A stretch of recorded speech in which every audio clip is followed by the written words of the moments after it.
Olá, seja bem-vindo a mais um podcast 15 Minutos da Gazeta do Povo. Eu sou Mariana Braga. E eu sou Frederico Juncker. Hoje nós vamos falar sobre a queda de braço entre o Legislativo e o governo Lula em relação ao aumento de impostos. Você encontra na Gazeta do Povo matéria de Aline Heckman e Wesley Oliveira. A Câmara dos Deputados entrou em rota de colisão com o governo do presidente Luiz Inácio Lula da Silva diante dos pacotes de aumentos de impostos apresentados pelo Executivo nos últimos dias. A crise pode resultar, entre outros pontos, na derrubada do decreto que aumentou o imposto sobre operações financeiras, o IOF, já na próxima segunda-feira, e no desembarque da Federação do União Brasil-PP, da base do petista. Frederico, a gente viu, deu bastante confusão esse assunto nessa semana no Legislativo, inclusive em relação ao ministro Fernando Haddad. Teve muita pressão da oposição para isso acontecer, essa movimentação do presidente da Câmara, Hugo Motta?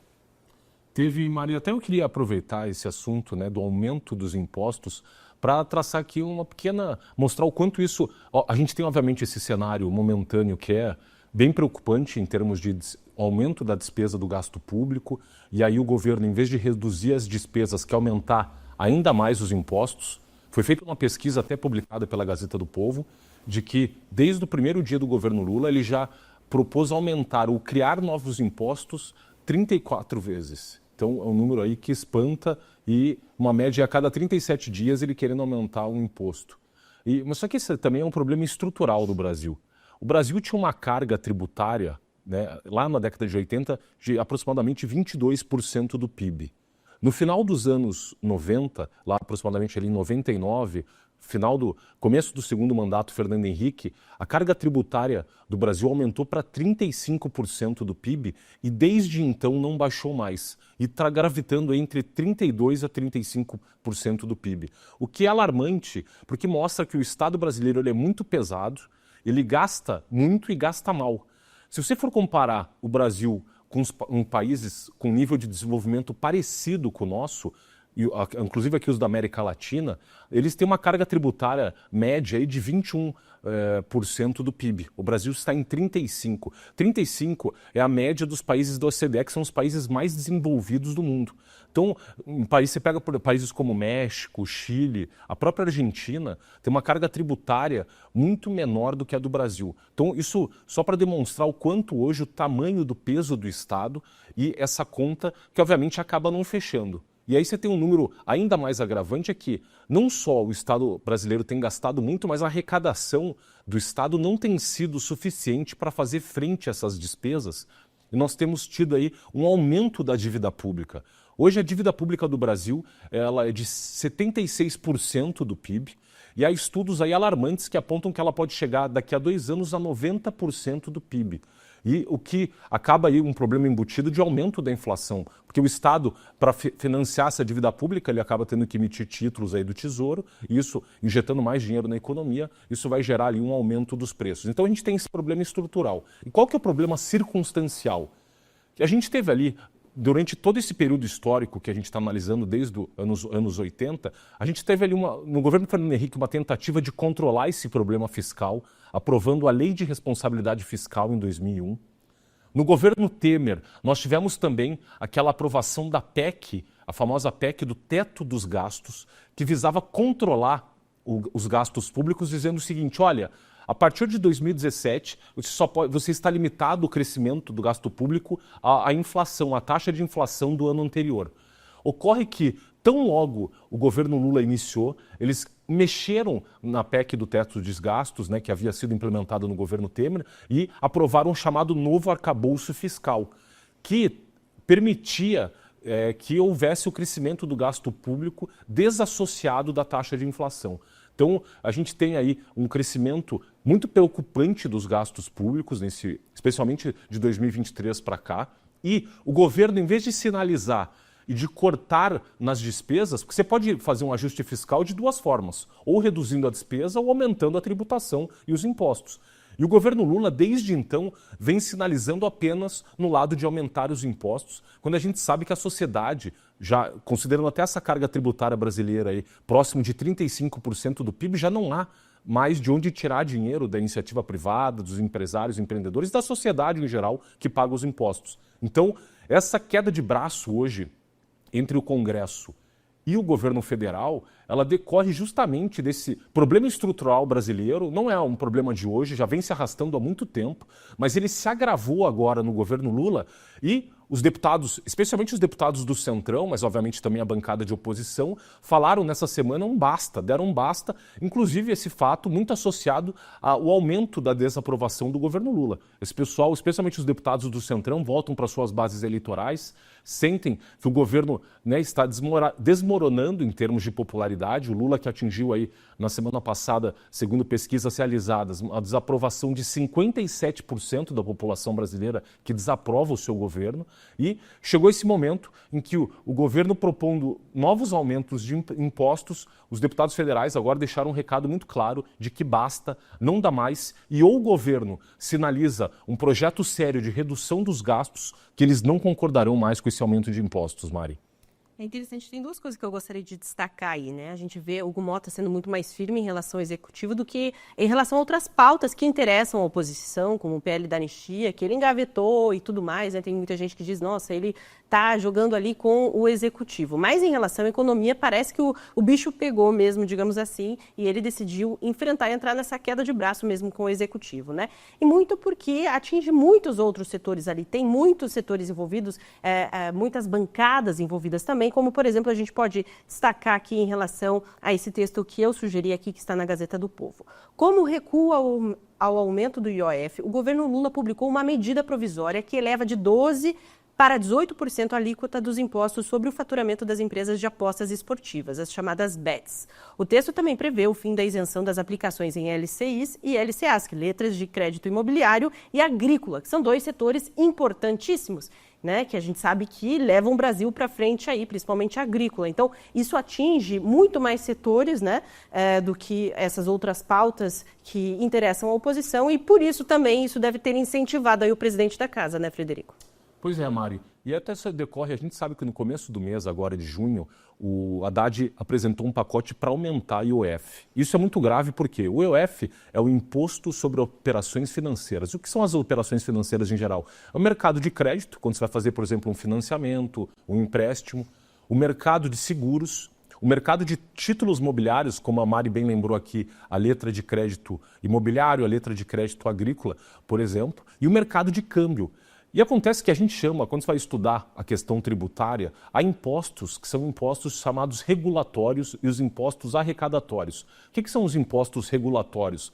São aqueles que têm um objetivo, por exemplo, de fazer incentivos para estimular determinados comportamentos e desestimular determinadas condutas. É o caso do IOF. O objetivo principal do IOF não é arrecadar, mas é, de alguma maneira, incentivar ou desincentivar o mercado de crédito. Quando você reduz o IOF, você incentiva que as pessoas contraiam mais empréstimos.